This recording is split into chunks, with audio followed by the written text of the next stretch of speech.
We begin with the impeachment inquiry. Nancy Pelosi and House Democrats are moving forward and revealed the articles for impeachment against President Trump. 2 articles of impeachment were unveiled this morning. President Trump insists he's done nothing wrong. CBS 4's Natalie Brand is live in Washington, D.C. with the details. Natalie?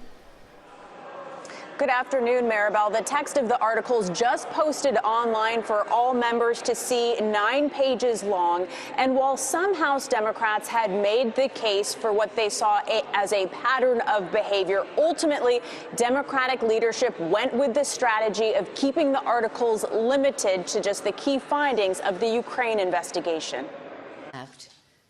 To take an oath to protect and defend the Constitution. House Speaker Nancy Pelosi and Democratic chairs investigating the president announced 2 articles of impeachment. The first, abuse of power, stems from their argument President Trump pressured Ukraine to announce an investigation into political rival Joe Biden. That is exactly what President Trump did when he solicited and pressured Ukraine to interfere in our 2020 presidential election. The second charge against the president is obstruction of Congress for blocking White House officials from testifying, as well as access to documents. If allowed to stand, it would decimate Congress's ability to conduct oversight of this president or any other in the future. The articles of impeachment against the president are narrow in scope, in part to garner support from more moderate Democrats. There's no mention of bribery, extortion, or obstruction of justice. President Trump once again tweeted witch hunt and insisted he did not pressure Ukraine.